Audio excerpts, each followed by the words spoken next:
제13장.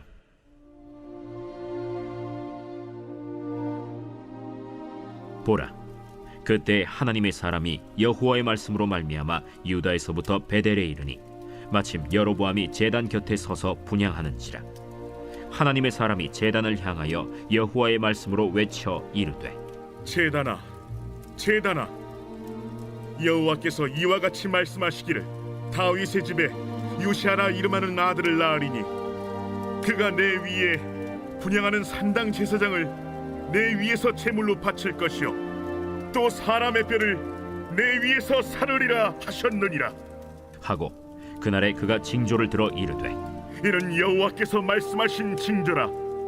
제단이 갈라지며 그 위에 있는 재가 쏟아지리라 하매 여로보암 왕이 하나님의 사람이 베델에 있는 제단을 향하여 외쳐 말함을 들을 때 제단에서 손을 펴며 그를 잡으라 하더라.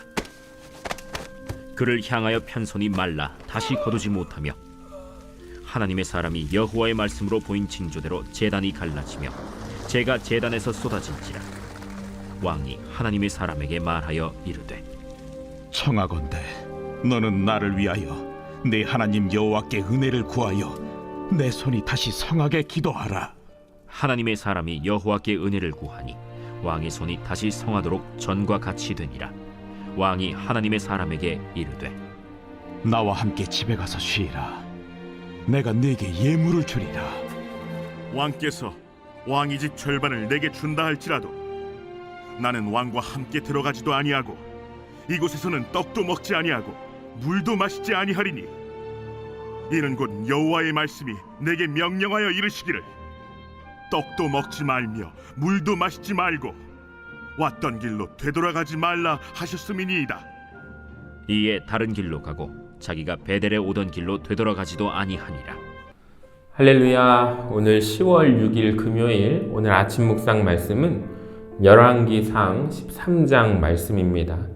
메말라버린 여로보암과 마음과 선이라는 말씀으로 하나님의 은혜의 말씀 함께 살펴보기를 원합니다.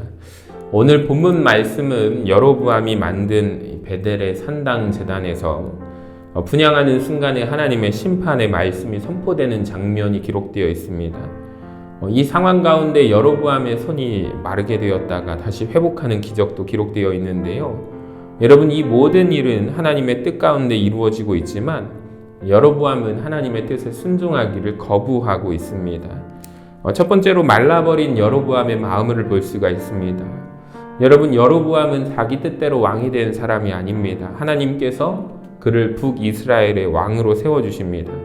자, 그런데 여로보암은 자신을 왕으로 세워주신 하나님을 신뢰하지 못하고 하나님을 떠나고 맙니다. 심지어 1절에 보니까 베델 산당의 제단에서 분향까지 하고 있습니다. 베델의 산당과 제단은 하나님께서 정하신 곳이 아닙니다. 하나님은 예루살렘 성전에 이름과 눈과 마음을 두시겠다고 말씀하셨기 때문입니다. 두려움과 불신앙으로 가득 찬 여로보암의 마음은 하나님을 믿고 경외하는 마음까지 잃어버리고 메말라 버렸다는 것을 우리는 알 수가 있습니다. 자, 두 번째로 말라버린 여로보암의 손이 있습니다. 하나님의 선지자가 베델의 제단의 파괴를 예언하자 그 예언이 이루어질 것임을 증명하는 징조로 베델의 제단이 갈라졌는데요. 이 과정에서 하나님의 말씀을 선포하는 선지자를 붙잡으려는 여로보암의 손이 말라버렸습니다. 일반적으로 손은 능력과 권능을 상징합니다. 그러니까 왕이 아무리 권력을 강력하게 가진 사람이라 할지라도 하나님 앞에서는 아무것도 아니라는 거죠. 여러분, 그의 손이 말랐다라는 것은 하나님 앞에서 인간의 왕의 권력이 얼마나 허무한지를 보여주고 있습니다. 하나님의 뜻과 하나님의 권능을 거부하는 여로보암의 손은 메말라 버립니다.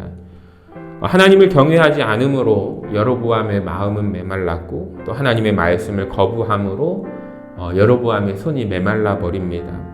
여로보암은 분명히 큰 문제와 어려움 속에 빠졌습니다. 그런데 오늘 본문에는 여로보암이 빠져있는 문제와 어려움을 해결할 방법이 분명하게 기록되어 있습니다. 하나님의 선지자의 단호한 대답 속에서 우리는 불신앙과 교만함의 문제를 해결할 수 있는 방법을 확인할 수가 있는데요. 하나님의 선지자의 대답을 보시면 하나님의 경외하는 마음과 말씀에 순종하는 마음을 세상의 부귀 영화와 재물과 맞바꾸지 않겠다는 단호한 결단이 담겨져 있습니다. 그러니까 여로보암은 지금이라도 교만한 마음을 또 스스로 세운 금송아지들과 산당들을 버리고 겸손히 하나님 앞에 엎드리고 자복하고 회개해야 합니다. 그러니까 하나님 말씀 앞에 순종하며 살아가겠다고 다짐하고 그가 결단을 해야 하죠. 자, 그 방법만이 이 메말라 버린 마음 또 메말라 버린 손을 근본적으로 회복할 수 있는 유일한 해결책입니다. 성도 여러분, 오늘 말씀을 통해서 우리 안에 있는 내 삶에 뿌리 박혀 있는 불신앙이 있다면 극복하고 우리의 교만함을 물리치기 위해서 여러분, 우리는 어떻게 해야 합니까? 하나님의 말씀을 겸손하게 또 주의 말씀에 절대적인 순종하는 마음이 필요합니다. 하나님께서 우리에게 십계명을 주시고 또 그 계명의 핵심이 하나님과 또 이웃사랑임을 예수님께서 가르쳐 주십니다. 그러니까 오늘 우리가 해야 할 일은 무엇이냐면 하나님을 사랑하고 내 가정을 위해서 또 이웃들과 성도들을 내 몸과 같이 사랑하는 일입니다. 여로보암의 회유와 또 재물에 단호하게 거절했던 하나님의 사람의 모습을 따라서 세상의 소망과 영광을 탐하기보다 우리가 오늘 내 구주 예수님을 더욱더 사랑하고 하나님의 말씀을 따라 살아가는 삶을 선택하시기를 바랍니다. 하나님을 따라가며 의지하며 나아갈 때 푸른 초장 쉴만한 물가로 여러분 저와 여러분을 인도하여 주실 줄로 믿습니다. 오늘 그 하나님 바라보며 믿음으로 승리하는 귀하고 복된 하루가 되시기를 주님의 이름으로 간절히 축원합니다.